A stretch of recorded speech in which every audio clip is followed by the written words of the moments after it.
contactos que ustedes tienen, pues como ustedes sientan en su corazón.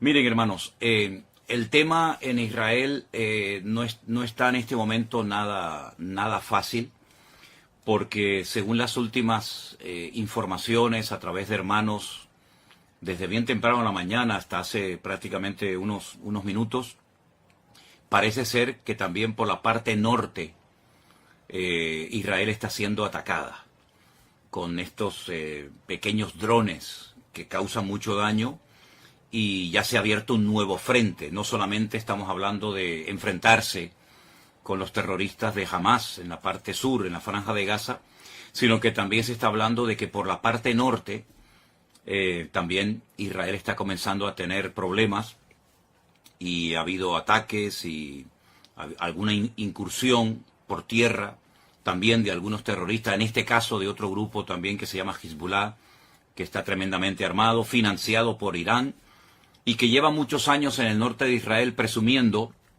de tener miles. Ellos hablaban de 150.000 misiles. Bueno, no sé si será verdad o no, pero lo que está bien claro que este ejército de Hezbollah en el norte es un ejército muy bien preparado, con muchas armas, y no es la primera vez que se enfrentan a Israel. Hay temor, hay mucha incertidumbre acerca de lo que va a pasar. Mi hermana querida Susana, desde Galilea, me llamaba esta mañana y hablábamos un buen rato y me comentaba cómo está la situación. Ya digo, hay mucha incertidumbre, mucho temor. 300.000 personas que forman parte de la, digamos, de la reserva, personas que han estado en el ejército, pero que han vuelto a ser llamados para apoyar a los que están allí combatiendo, han sido llamados. En fin, todo esto está moviendo, está sacudiendo las estructuras, no solamente de Israel, sino que está el Señor hablándonos y dándonos un mensaje, yo creo, muy claro. Yo dije en cierta ocasión, en los días del confinamiento, ¿se acuerdan ustedes? Por allí, por marzo del 2020, que Dios le estaba hablando al mundo con lo que estaba sucediendo. Pero, sobre todo, era un tiempo especial para que la iglesia recapacitara y reflexionara acerca de lo que estaba pasando. Aquellos hermanos que me decían o que decían, no tengo tiempo para orar, para leer la Biblia, para estudiar la palabra, yo les dije, pues vais a ver cómo vais a tener tiempo. Ahora vais a tener bastante tiempo, porque vais a estar encerrados muchos días, semanas y probablemente hasta meses, para que esa excusa de que no tengo tiempo ya sea desterrada definitivamente de vuestras vidas. Por lo tanto, yo creo que en aquellos meses, en aquel tiempo, 2020, el Señor estuvo tratando con la iglesia, con cristianos tibios, cristianos que se habían dejado de congregar por diferentes motivos, muchas personas que comenzaron a leer la Biblia por primera vez en su vida y tuvieron un encuentro personal con Cristo. Y bueno, y de aquellos días, de aquella temporada, surgió lo que todos conocemos como la iglesia virtual, formada por centenares y centenares de hermanos de todas partes del mundo que se acercaron al Señor, gente que se entregó a Cristo en aquellos días, y nació la iglesia virtual, que hasta el día de hoy pues sigue siendo un instrumento tremendamente poderoso en las manos del Señor, y ahí surgieron iglesias y obreros y lugares de culto y tantas cosas que podríamos mencionar. Ahora el tiempo es diferente.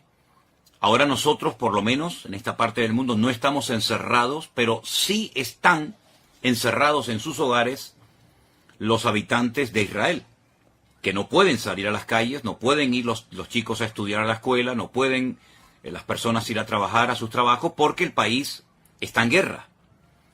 Pero yo siempre también he dicho, y solamente lo recuerdo, que lo natural es un reflejo de lo espiritual. Repito, lo natural es un reflejo de lo espiritual. ¿Qué está pasando en lo natural? Cosas terribles. Hemos visto imágenes que nos han dejado a todos con los pelos de punta, y otras muchas que no hemos querido publicar. Y todo esto, la pregunta es, ¿Dios lo ha permitido, sí o no? ¿O es que aquí el diablo puede hacer lo que le da la gana, cuando le dé la gana y cuando quiera y donde quiera? Yo creo que el que controla la historia, el que quita y pone reyes, el que permite o impide cosas es nuestro Dios. Y el diablo no puede hacer nada sin permiso de Dios. Siempre recuerden eso. El diablo no puede hacer nada sin permiso de Dios. ¿Se acuerdan cuando el endemoniado Gadareno, los demonios que habitaban en él, le pidieron permiso al Señor para entrar en aquella piara, en aquel hato de cerdo? ¿Se acuerdan ustedes? Bueno, pues ahí tienen un ejemplo. El diablo está sometido a Dios. Libro de Job, léanlo detenidamente, léanlo tranquilamente, y se van a dar cuenta que Satanás actuaba hasta donde el Señor le permitía actuar, porque el diablo no es un ser, digamos, autónomo, que pueda hacer lo que le dé la gana, sin darle cuentas a nadie, ni muchísimo menos. El diablo es un ser que tiene que estar sometido a Dios, le guste o no, porque Dios es el que permite, el que impide, el que autoriza, el que abre o el que cierra. Y en esta ocasión, Dios ha permitido todo lo que ha sucedido. Claro, algunos dirán, bueno, pero yo no creo en eso. Es que, lo he dicho muchas veces, lo que usted crea o lo que usted opine no va a cambiar la esencia de Dios. Y Dios tiene todo el permiso y toda la autoridad para hacer lo que quiera y cuando quiera, cuantas veces le dé la gana, porque para eso es Dios. Y no está sujeto a leyes humanas ni a ningún tipo de limitaciones. Él es Dios soberano, Rey de toda la tierra es de Dios y su plenitud, y por lo tanto, cuando Él permite algo es porque es necesario que eso que sucede haya sucedido de esa manera. Cuando el hombre peca contra Dios, cuando el hombre pisotea la sangre de Cristo, cuando el hombre se mete contra el Evangelio, las consecuencias a corto y a largo plazo son terribles. Terribles.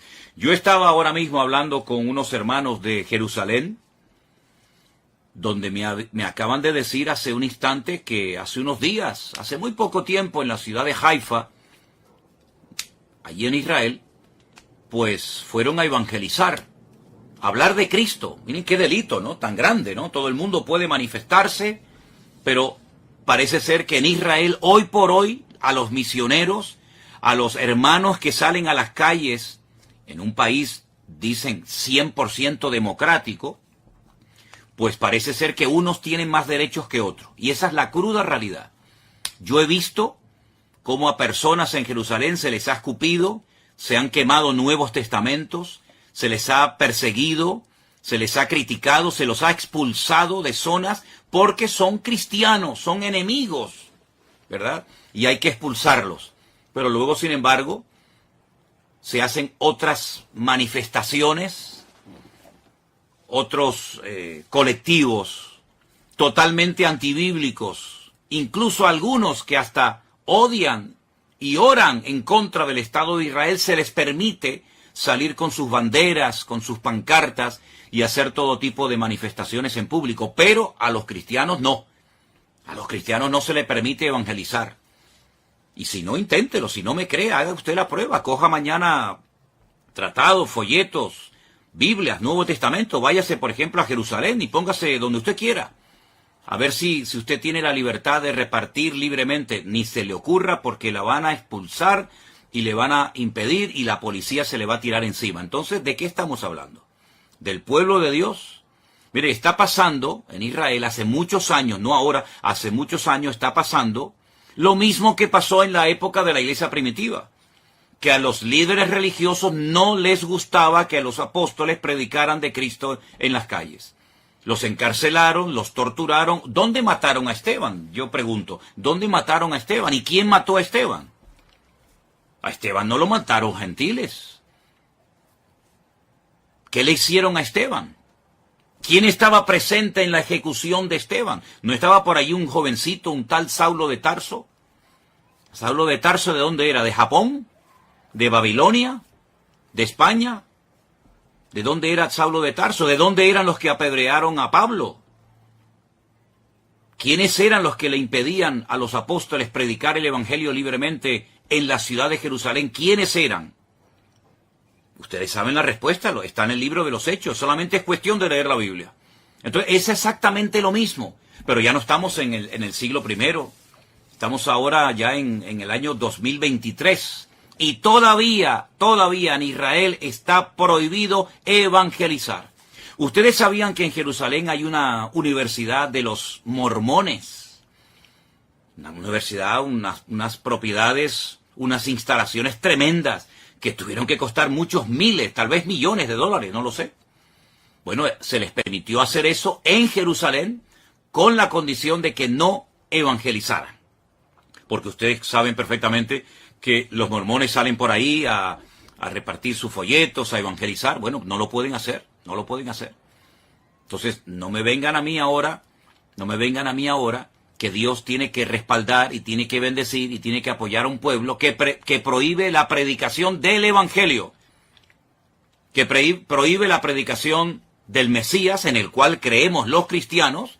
Nadie está obligado a creer en el Mesías de los cristianos, nadie está obligado, pero se supone que en un país libre, en un país democrático, uno puede hablar de lo que quiera, se supone. Como también en la democracia en España se supone que se pueden decir y hacer ciertas cosas, pero a la hora de la verdad no es verdad, ¿verdad? Entonces, mis queridos hermanos, eso por una parte. Por otra parte, ¿en quién se está poniendo mayoritariamente? No digo en toda la población, pero ¿en quién se está poniendo fundamentalmente la confianza en este momento, en medio de este conflicto por parte de muchos habitantes de Israel?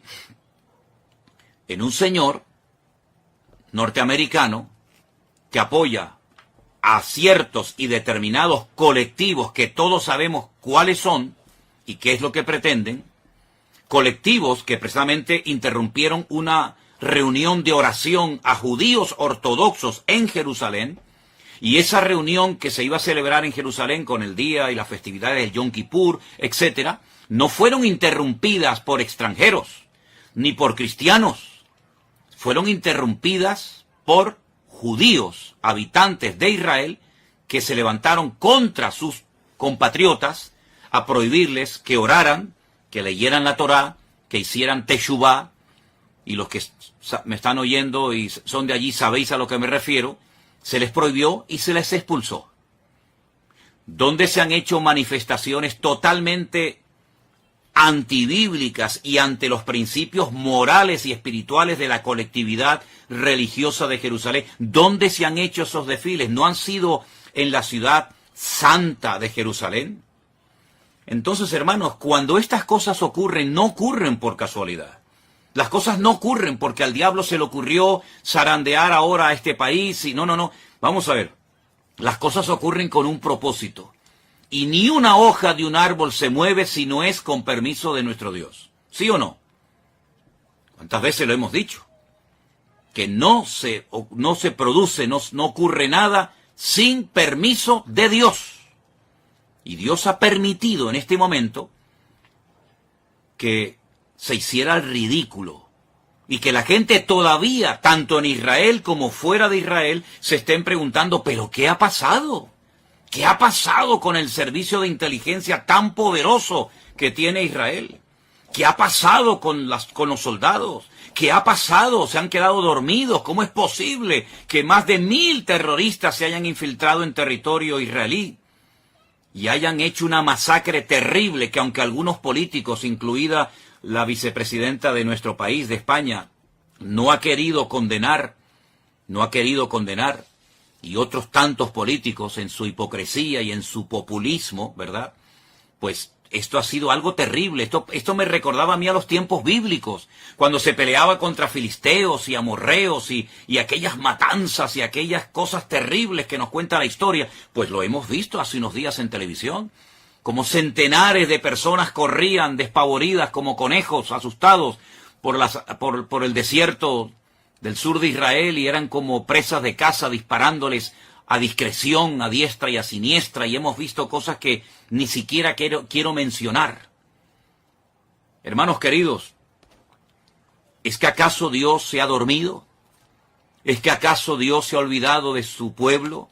¿Es que acaso Dios ya no recuerda sus promesas y sus pactos? Claro que los recuerda. El problema no es que Dios se ha olvidado de su pueblo. El problema es que su pueblo se ha olvidado de su Dios. Esa es la realidad.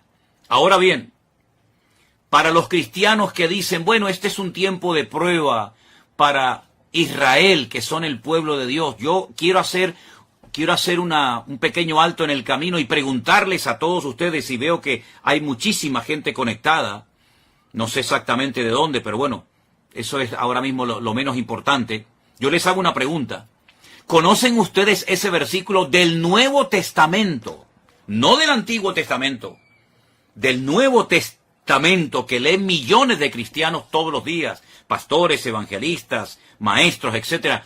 Ese versículo que dice, vosotros sois real sacerdocio, pueblo santo, adquirido por Dios. ¿Se acuerdan de ese versículo? ¿Saben, verdad? ¿Dónde está? Y todo, ¿verdad? Vosotros que no erais pueblo, ahora sois pueblo de Dios, real sacerdocio, nación santa, pueblo adquirido por Dios para que anunciéis las virtudes de aquel que os llamó de las tinieblas a su luz admirable. Entonces, mi pregunta es, ¿somos los cristianos pueblo de Dios? ¿Sí o no? Respóndame ustedes, que yo estoy viendo ahí cómo están escribiendo muchas personas. ¿Somos los cristianos, vuelvo a preguntar, ¿somos los cristianos pueblo de Dios o no somos pueblo de Dios? ¿O el único pueblo de Dios que existe sobre la faz de la tierra se llama Israel? Y nosotros, entonces, si no somos pueblo de Dios, ¿qué somos entonces, hermanos? ¿Qué somos entonces? Si no somos pueblo de Dios, somos otro pueblo diferente. Dios tiene entonces dos pueblos, uno judío y uno gentil. O Dios tiene un solo pueblo, y a ese único pueblo pertenecen judíos, españoles, japoneses, americanos, latinos. Dios tiene un solo pueblo.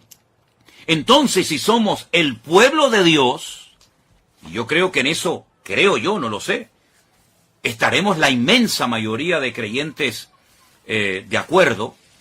Si somos el pueblo de Dios, y veo que muchos están contestando, sí, pastor, sí, somos el pueblo, muy bien, pues entonces a todos los que están diciendo que sí somos el pueblo de Dios, y a los que no lo están contestando, pero saben que somos el pueblo de Dios, yo les quiero leer estos versículos. Y dicen así: si se humillare mi pueblo. Usted ha dicho que somos pueblo de Dios, lo acaban de escribir muchos de ustedes. Sí, amado pastor, somos el pueblo de Dios. Gracias, hermano. Si se humillare mi pueblo, sobre el cual es invocado mi nombre, y oraren, y buscaren mi rostro, y se convirtieren de sus malos caminos, entonces yo oiré desde los cielos y perdonaré sus pecados y sanaré su tierra. Vuelvo a hacer la pregunta de antes. ¿Somos los cristianos hijos de Dios y pueblo de Dios, sí o no? Sí, ¿verdad? Pues entonces, ¿qué estamos esperando para, como pueblo de Dios, humillarnos, invocar su nombre, orar, buscar su rostro, convertirnos de nuestros malos caminos, dejarlos a un lado? ¿Qué estamos esperando, hermanos queridos? Sí, ya veo que saben el versículo dónde está y todo. Segunda de Crónicas 7:14, efectivamente, ese es, mi hermana Mónica. Segunda de Crónicas 7:14. Pues si somos el pueblo de Dios, seamos coherentes con lo que decimos. Porque es una incongruencia decir somos pueblo de Dios para lo que nos interesa, y ahora que está viniendo la hora de prueba a todas las naciones de la tierra, decir no, eso ahora es para los judíos. Entonces, ¿en qué quedamos? ¿Somos o no somos el pueblo de Dios? No seamos hipócritas, no seamos fariseos, no seamos pueblo de Dios para las promesas y para los privilegios y para las bendiciones, y después resulta que no somos pueblo de Dios cuando viene la ira de Dios, cuando viene la justicia de Dios, etcétera, etcétera, etcétera. Hay un mensaje muy bonito que el Señor le da a una de las iglesias que son mencionadas en el libro del Apocalipsis. Y dice lo siguiente: yo conozco tus obras, he aquí que he puesto delante de ti una puerta abierta, la cual nadie puede cerrar, porque aunque tienes poca fuerza, has guardado mi palabra y no has negado mi nombre. ¿Qué le parece? Por cuanto has guardado la palabra de mi paciencia, yo te guardaré de la hora de la prueba que ha de venir sobre el mundo entero. Ahora les digo dónde estoy leyendo. Yo te guardaré de la hora de la prueba que ha de venir sobre el mundo entero para probar a los que moran sobre la tierra. ¿A quién van dirigidas esas palabras, hermanos? ¿Solamente a los judíos? No. Esas palabras las escribió el apóstol Juan porque el Señor Jesucristo, el que murió en la cruz y resucitó al tercer día, le dijo, escribe lo que has visto, lo que has oído, lo que es y lo que será, y envíalo a las 7 iglesias. Y este mensaje va dirigido a la iglesia de Filadelfia. Yo sé que en España la iglesia de Filadelfia son las iglesias de los hermanos gitanos, pero la iglesia de Filadelfia era una congregación que existía hace 2000 años en la zona de Turquía, de Asia Menor. Y fueron palabras dirigidas por Cristo a una iglesia, a su pueblo. Apocalipsis capítulo 3, del versículo 7 en adelante. Yo te guardaré de la hora de la prueba que ha de venir sobre el mundo entero para probar a los que moran sobre la tierra. He aquí yo vengo pronto, retén lo que tienes para que ninguno tome tu corona. ¿Qué le parece? Somos el pueblo de Dios, ¿verdad? Muy bien. Pues entonces vamos a comenzar a poner en práctica Segunda de Crónicas 7:14. Vamos a comenzar a humillarnos. Vamos a dejarnos ya de perder el tiempo. Vamos a dejarnos de utilizar las redes sociales para tonterías. Y vamos a utilizar todos los recursos y medios habidos y por haber que el Señor ponga a nuestro alcance para predicar la palabra de Dios, la sana doctrina, lo que Cristo quiere que prediquemos, y no perdamos el tiempo en aquellas cosas que no edifican y que no son de Dios. Pueblo de Dios es aquel hombre y aquella mujer, da igual si es judío, japonés, coreano, español o latino, da igual. Pueblo de Dios es todo aquel hombre y toda aquella mujer que ha sido, voy a utilizar un término bíblico, lavado, comprado, redimido por la sangre de Jesucristo. Esos son el pueblo de Dios. Dios no le va a pedir la nacionalidad o el pasaporte a nadie. Pueblo de Dios somos aquellos hombres y mujeres que hemos abrazado a Cristo, hemos creído en Él y lo hemos hecho nuestro Señor, nuestra cobertura y nuestra autoridad. Por eso cuando yo veo al pueblo de Israel casi rogándole, suplicándole al señor Biden, al señor de los Estados Unidos, que el pobrecito ya no sé ni cómo se puede mantener en pie. Por favor, ayúdennos, no nos abandonen, no nos dejen solos. Y vemos al señor Biden saliendo y diciendo, no les vamos a dejar solo, aquí estamos nosotros. Miren, escúchenme una cosa, si no claman ahora al Dios de Israel, los que viven allí, los que necesitan ver una manifestación poderosa del poder de Dios, si no claman a Dios, sino que se refugian y miran al tío Sam y miran a América, cuando termine esta guerra, que va a terminar, por supuesto, y que Dios la va a ganar, y que Dios la va a ganar, ¿quién se va a llevar la gloria? ¿Dios? ¿O los que ayudaron al pueblo de Israel? Porque que yo sepa, el señor Biden tiene de cristiano lo que yo tengo de obispo católico. Yo soy más obispo católico, hablando, bromeando, que el señor Biden de cristiano. El señor Biden de cristiano no tiene nada, nada, nada. Lo que apoya el señor Biden es antibíblico. Y ahora poner la confianza en el todopoderoso tío Sam, creyendo que ellos le van a salvar.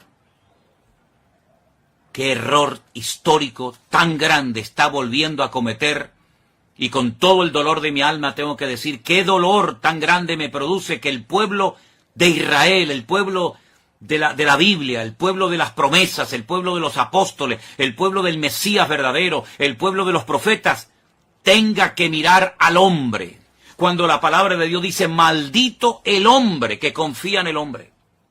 Más bienaventurado el hombre que confía, o el pueblo que confía en el Señor Dios Todopoderoso. Miren, yo les voy a pedir a los que quieran un favor. Yo voy a pedirles que ustedes lean detenidamente el capítulo 14, el capítulo 15 y el capítulo 16 de Segunda de Crónicas. Repito, capítulo 14, capítulo 15 y capítulo 16 de Segunda de Crónicas. Lean detenidamente el reinado del rey Asa, hijo de Abías. Lean detenidamente y parece que estamos leyendo el periódico de hoy. Yo voy a hablar, Dios mediante, el domingo, en el culto que vamos a retransmitir por la tarde desde nuestra iglesia aquí en Santa Cruz de Tenerife. Voy a hablar de estos capítulos y de este personaje.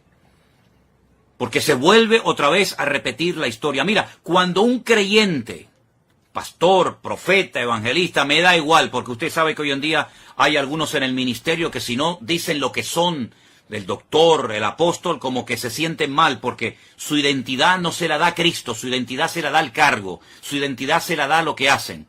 Soy el presidente de la denominación tal, soy el director. Bueno, ustedes saben que siempre hay este tipo de personas. Mire, si esas personas con cargos, con autoridad, confían más en el poder de su denominación, o tienen más confianza en su economía, en su patrimonio, que en Dios, están totalmente perdidos. Están totalmente ciegos. Y mucha parte del pueblo de Dios, y ya les he dicho quién es el pueblo de Dios, y si no, dele para atrás cuando termine esta intervención que estoy haciendo en esta tarde, cuando usted se pregunta en quién estoy poniendo mi confianza, pues ¿en quién? Es quién estamos poniendo nuestra confianza. ¿En Dios? ¿En su palabra? ¿En sus promesas? ¿En los hombres? Mire, solamente le voy a leer un versículo de Segunda de Crónicas 14:11. Escúchelo bien. Oh Señor, para ti no hay diferencia. No hay diferencia alguna en dar ayuda al poderoso o al que no tiene fuerzas.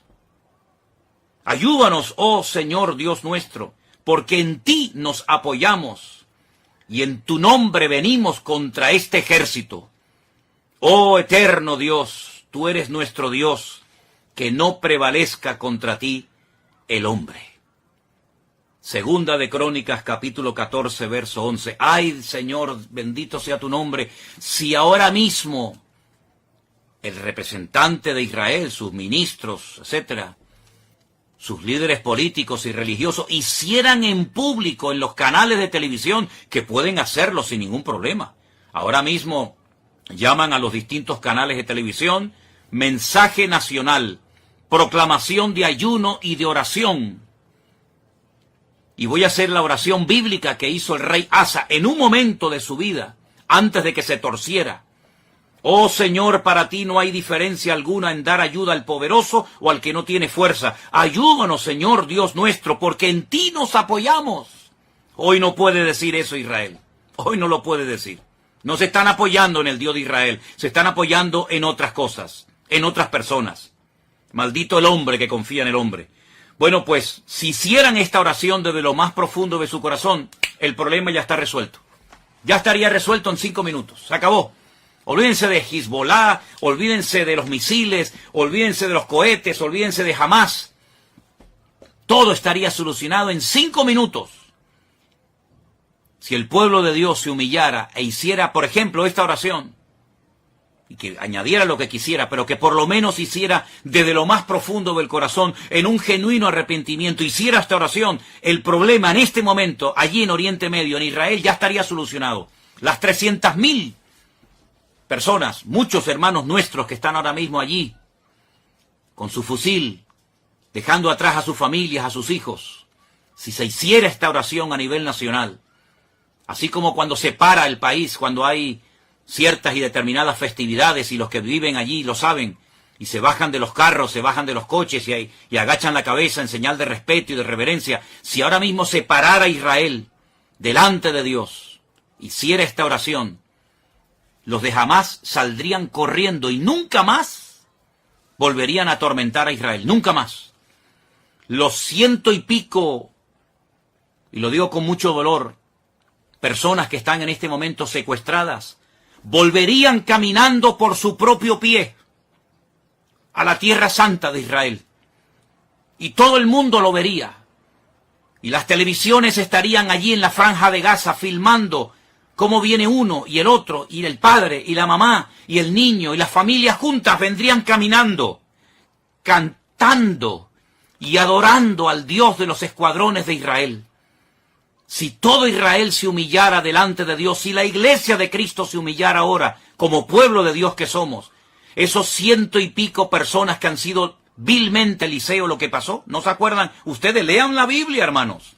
Lean la Biblia. Es increíble que al pueblo cristiano se le tenga todavía que pedir y suplicar. Lean la Biblia, pero es la cruda realidad.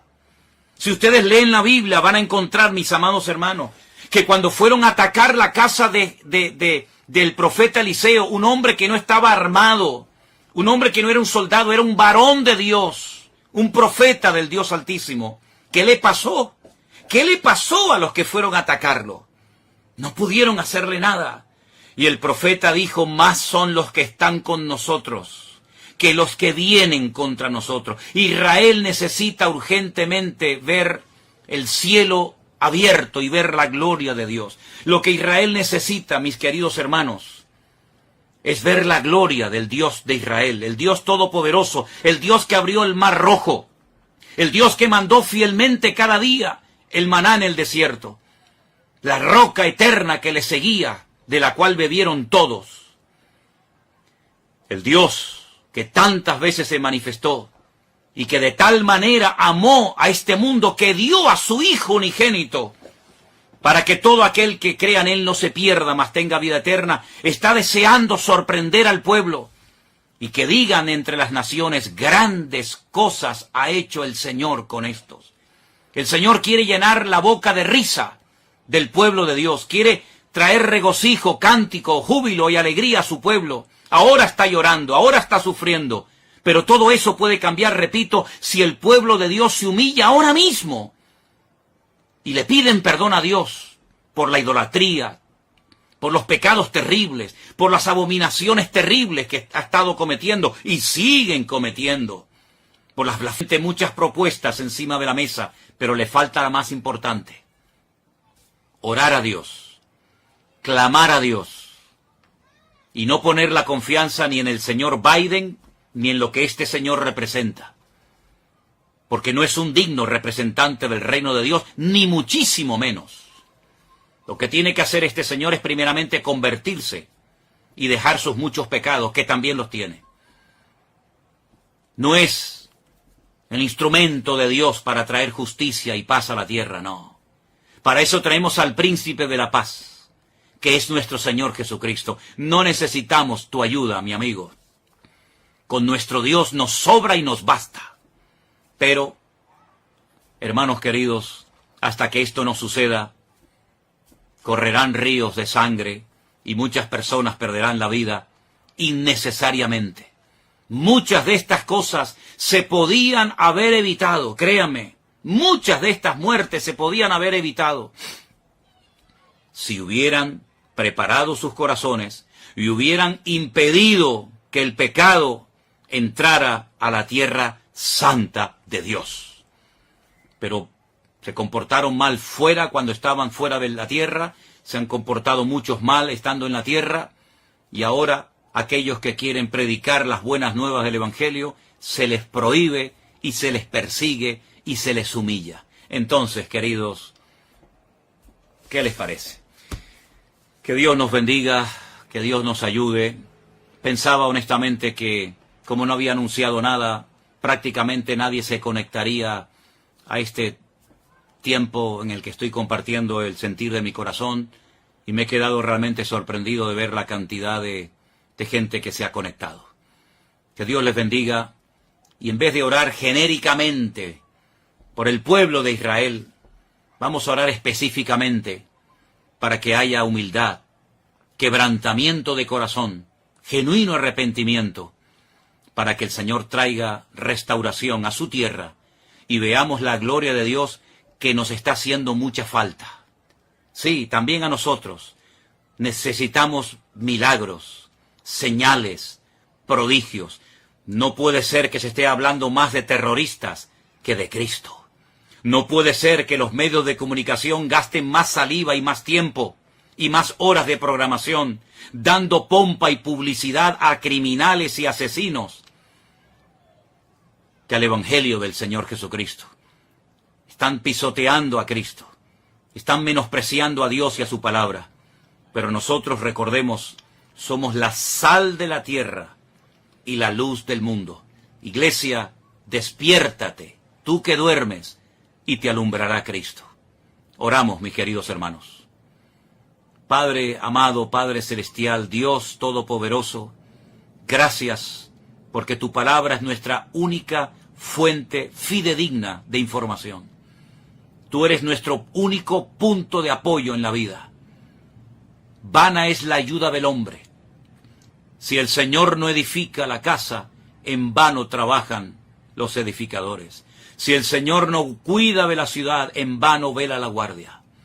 Señor, no es con espada ni con ejército, es con tu Santo Espíritu que se hace la obra de Dios.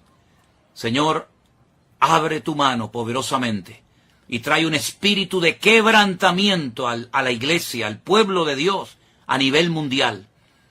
Y que así como en aquellos días del confinamiento hace ya años, muchos se reconciliaron contigo, pero se han olvidado otros tantos de la misericordia de aquellos días. En esta sacudida, vuelve a recordarnos a todos que separados de ti, nada podemos hacer. Ten misericordia una vez más, Señor, y ayúdanos a despertar a esta cruda realidad. En el nombre de Jesús. Amén. Y amén. Dios les bendiga, queridos hermanos. Bendiciones para todos. Compartan esta reflexión que he compartido con ustedes en esta tarde, con sus amigos, con sus compañeros de trabajo, con todos los que puedan. Algunos se burlarán, otros dirán toda clase de cosas contra nosotros. Eso no nos preocupa lo más mínimo. Esta es nuestra obligación y nuestro deber, y aquí estaremos hasta que Dios lo permita. Dios les bendiga, mis queridos hermanos, y Shalom Lekulam.